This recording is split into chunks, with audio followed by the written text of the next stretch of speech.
impeachment ala sadia. Harus sayang satu. Sebagai pemangku jabatan dalam roda pemerintahan, sudah seharusnya seorang kepala daerah atau bupati bekerja untuk kepentingan dan kesejahteraan rakyat. Alih-alih bekerja sesuai dengan amanah dari rakyat, sejumlah bupati cantik ini justru menyeleweng dari tugas utamanya, hingga terlibat dalam kasus hukum. Siapa sajakah mereka? Berikut ini adalah 7 bupati cantik yang bikin rakyatnya menderita.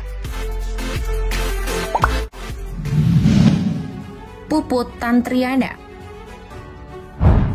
Beberapa waktu yang lalu, warga Probolinggo dihebohkan dengan kasus penangkapan sang bupati yang tak lain adalah Puput Tantriana. Bagaimana tidak? Pada saat dilantik pada tahun 2013, ia disebut-sebut sebagai bupati termuda di Indonesia. Tapi semua itu hanya tinggal kenangan. Kini Bupati Probolinggo nonaktif ini harus berurusan dengan hukum lantaran terlibat kasus dugaan korupsi jual beli jabatan di lingkup pemerintahan Probolinggo. Dalam operasi tangkap tangan yang dilakukan oleh KPK, ditemukan bukti berupa uang senilai ratusan juta rupiah dan sejumlah dokumen. Jumlah tersangka yang terlibat dalam kasus ini berjumlah 22 orang, termasuk Puput dan sang suami, Hasan Aminuddin, yang merupakan anggota DPR RI dari fraksi Nasdem. Well, ternyata nggak cuma kompak jadi politisi ya, tapi pas jadi koruptor juga kompak. Ampun.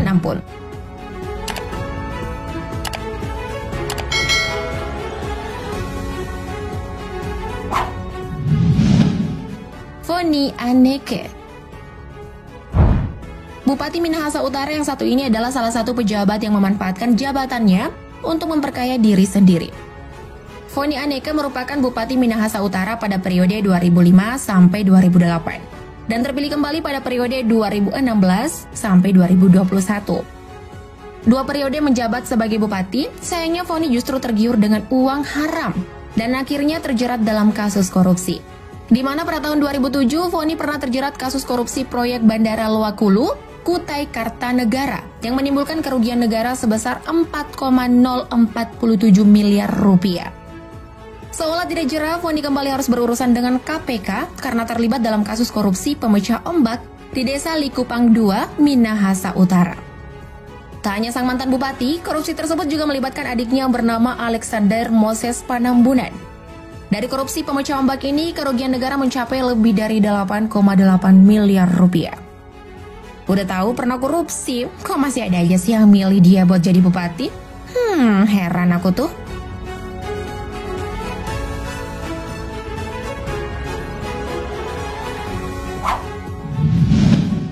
Sri Wahyumi Maria Manalip. Masuk di dunia politik dengan embel-embel janji manis, sukses membuat Sri Wahyuni Maria Manalip menarik perhatian rakyatnya. Terbukti ia berhasil terpilih sebagai Bupati Kepulauan Talaut periode 2014-2019. Belum sempat menyelesaikan janji manis kepada rakyatnya, Sri Wahyuni justru dicedok KPK. Yap, Bupati cantik yang satu ini terlilit dalam kasus penerimaan gratifikasi terkait proyek revitalisasi Pasar Lirung dan Pasar Beo di Kabupaten Kepulauan Talaut tahun 2019. Dalam perkara ini, Sri Wahyuni terbukti menerima perhiasan dan barang-barang branded dari pengusaha Bernard Hanafi Kalalo senilai 513,8 juta rupiah. Alhasil, Sri Wahyuni ditetapkan sebagai tersangka dengan hukuman 2 tahun penjara dan denda 209 juta rupiah. Setelah menjalani masa tahanan selama 2 tahun, Sri Wahyuni sempat bebas dari lapas wanita Tangerang pada 28 April 2021. Namun KPK kembali menahan Sri Wahyuni atas dugaan menerima gratifikasi senilai 9,5 miliar rupiah. Kasus ini merupakan pengembangan dari perkara dugaan suap dalam lelang pekerjaan revitalisasi Pasar Lirung dan pekerjaan revitalisasi Pasar Beo pada tahun 2019 yang sebelumnya juga menjerat Sri Wahyuni. Padahal udah hampir menghirup udara segar, malah ketangkep lagi.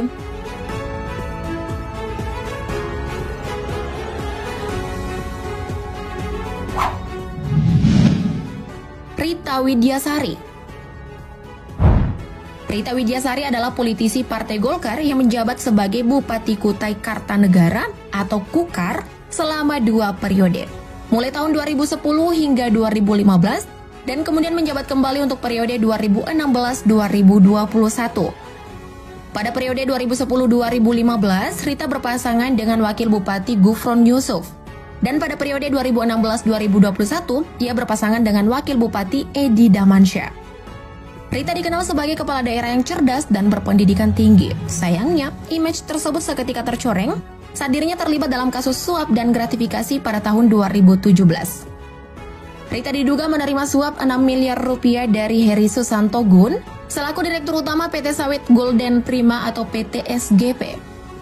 Sementara itu dalam dugaan gratifikasi, Rita bersama Hairudin, selaku Komisaris PT Media Bangun Bersama atau MBB, diduga menerima uang 775.000 US dollar atau setara dengan 6,975 miliar rupiah. Gratifikasi itu diduga berkaitan dengan sejumlah proyek di Kukar. Saat itu juga ia pun dicopot dari jabatannya sebagai Bupati Kukar dan digantikan oleh wakilnya Edi Damansyah. Kini Rita Widyasari divonis 10 tahun penjara dan denda 600 juta rupiah, subsidi 6 bulan kurungan. Niat memimpin rakyat, malah ngerugiin rakyat.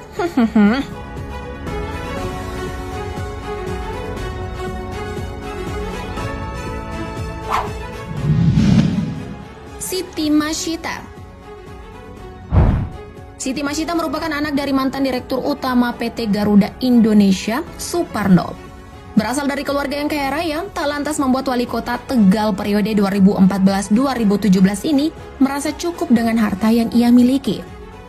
Hingga akhirnya pada tahun 2017, Siti Masyita alias Bunda Syita ditangkap dalam operasi tangkap tangan oleh petugas KPK terkait kasus suap pembangunan infrastruktur rumah sakit di Tegal. Dalam kasus ini, Bunda Syita dinilai terbukti menerima suap mencapai 8,8 miliar rupiah. Suap tersebut berasal dari berbagai hal, seperti uang hasil operasional RSUD Kardina, pengadaan alat kesehatan, uang proyek strategis, serta uang suap jabatan. Atas kasus ini, Bunda Syita divonis 5 tahun penjara. Hidup udah enak dan bergelimang harta, kenapa harus korupsi lagi sih, Bun? Bikin negara tambah rugi aja deh.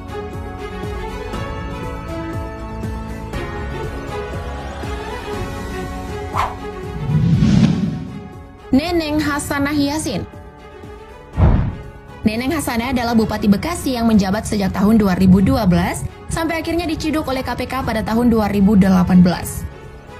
KPK menetapkan Neneng Hasanah sebagai tersangka dalam kasus suap terkait pengurusan perizinan proyek pembangunan Central Business District atau CBD Meikarta di Cikarang, Kabupaten Bekasi. Ex-Bupati Bekasi 2 periode ini terbukti bersalah menerima suap sebesar 10,630 miliar rupiah dan 90.000 dolar Singapura atau setara dengan 939 juta rupiah terkait proyek perizinan Meikarta. Atas perbuatannya tersebut, Neneng Hasanah Yassin divonis 6 tahun penjara dan denda 250 juta rupiah. Dengan ketentuan apabila tidak dibayar diganti kurungan 4 bulan penjara.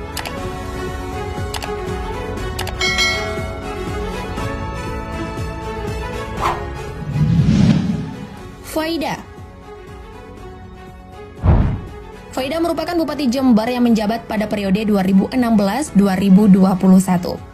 Tak hanya dikenal sebagai bupati yang berparas cantik, Faida juga dikenal rakyatnya sebagai bupati wanita yang penuh dengan prestasi. Namun sayangnya, status Faida sebagai bupati berprestasi sempat tercoreng akibat kelalaiannya. Ex-Bupati Jember ini pernah mendapat teguran keras dari Menteri Dalam Negeri saat itu, Tito Karnavian. Bukan tanpa alasan, pasalnya Faida dianggap telah melakukan pelanggaran protokol kesehatan dalam tahapan pilkada, yakni saat melakukan pendaftaran ke kantor KPU Jember dengan membawa ribuan massa pendukung. Udah tahu lagi masa pandemi COVID-19, malah bikin kerumunan. Jangan diulang lagi ya, Bu. Dari mereka kita belajar bahwa kecantikan tidak menjamin orang tersebut bisa dipercaya 100%. Thank you, update lover.